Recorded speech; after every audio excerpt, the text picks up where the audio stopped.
마지막 때와 땅의 일. 오래전에 이런 꿈을 꾸었다. 끝도 보이지 않는 밭에 사람들이 일렬로 쭉 서 있었다. 나도 있었는데 저마다 호미를 들었다. 감독이 호각을 불자 모두 땅에 쪼그려 앉아 밭일을 시작했다. 각자 땅속에 묻힌 자그마한 항아리가 있었고 그 안에는 검정 비닐봉투가 있었다. 나는 호미로 땅을 캐는데 도대체 열매가 보이지 않았다.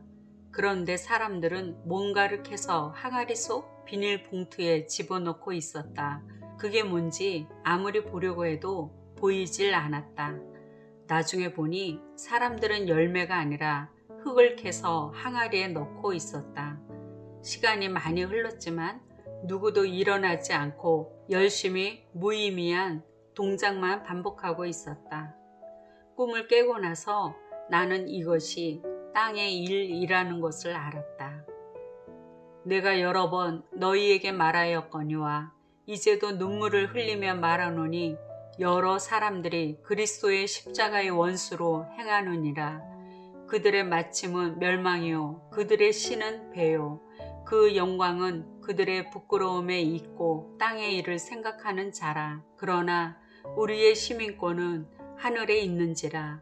거기로부터 구원하는 자 곧 주 예수 그리스도를 기다리노니 그는 만물을 자기에게 복종하게 하실 수 있는 자의 역사로 우리의 낮은 몸을 자기 영광의 몸의 형체와 같이 변하게 하시리라. 빌립보서 3장 18절로 21절. 그리스도인들이 마지막 시대가 가까웠다고 말은 하면서도 무감각한 모습을 보인다. 땅의 일에 더욱 관심을 두고 당장 생활에 염려를 하고 있는 건 아닌가? 사실 나도 얼마 전까지만 해도 그리 실감하지 못했다. 우리의 시민권은 하늘에 있으며 주 예수를 기다려야 하는데도 땅의 일을 생각하는 부끄러운 모습을 본다.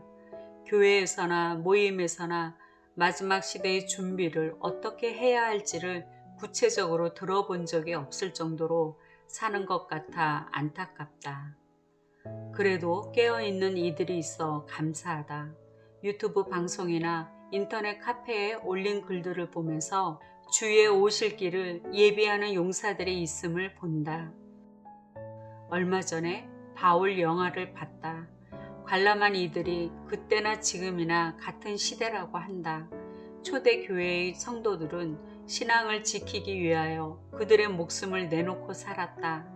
주님이 오실 그날이 가까울수록 우리는 순교 신앙을 생각하지 않을 수 없다. 예수님은 환난이 올 때 끝까지 견디는 자가 구원을 얻는다고 말씀하셨다.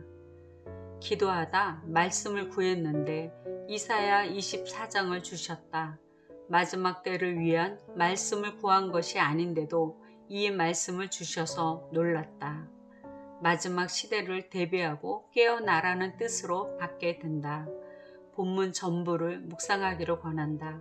그중 몇 구절을 보자면 보라, 여호와께서 땅을 공허하게 하시며 황폐하게 하시며 지면을 뒤집어 엎으시고 그 주민을 흩으시리니 백성과 제사장이 같을 것이며 종과 상전이 같을 것이며 여종과 여주인이 같을 것이며 사는 자와 파는 자가 같을 것이며 빌려주는 자와 빌리는 자가 같을 것이며 이자를 받는 자와 이자를 내는 자가 같을 것이라. 땅이 온전히 공허하게 되고 온전히 황무하게 되리라. 여호와께서 이 말씀을 하셨느니라. 땅이 슬퍼하고 쇠잔하며 세계가 쇠약하고 쇠잔하며 세상 백성 중에 높은 자가 쇠약하며 땅이 또한 그 주민 아래서 더럽게 되었으니 이는 그들이 율법을 범하며 율례를 어기며 영원한 언약을 깨뜨렸습니다.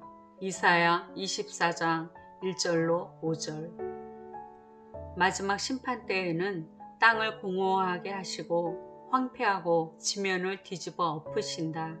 상상만 해도 두려운 일이다. 땅에 살던 자들이 하나님 앞에서는 구별 없이 같아지며 모두 심판을 받게 될 것이다. 이후의 말씀에도 땅에 대한 저주로 인해 멸망하는 말씀이 나타나 있다. 땅이 깨지고 깨지며 땅이 갈라지고 갈라지며 땅이 흔들리고 흔들리며 땅이 취한 자 같이 비틀비틀하며 원두막같이 흔들리며 그 위에 죄악이 중함으로 떨어져서 다시는 일어나지 못하리라. 그날에 여호와께서 높은 데에서 높은 군대를 벌하시며 땅에서 땅의 왕들을 벌하시리니 그들이 죄수가 깊은 옥에 모임같이 모이게 되고 옥에 갇혔다가 여러 날 후에 형벌을 받을 것이라. 그때에 달이 수치를 당하고 해가 부끄러워하리니 이는 만군의 여호와께서 시온 산과 예루살렘에서 왕이 되시고 그 장로들 앞에서 영광을 나타내실 것임이라. 이사야 24장 19절로 23절. 심판의 날에는 여호와께서 높은 데에서 높은 군대를 벌하신다. 곧 사탄의 왕국이 무너진다. 하나님은 시온산과 예루살렘에서 왕이 되시며 영광을 나타내신다. 다시 오실 예수님이 승리하시고 다스리신다. 마지막 때를 준비하는 마음가짐은 요동하지 않는 믿음을 갖는 것이다. 벌써부터 두려워하며 걱정하지는 말자. 주님은 왕이시다. 이길 싸움을 우리는 하고 있는 것이다. 믿음이 이기는 것이다. 땅의 일만 하다가 주님을 맞이하지 않기를.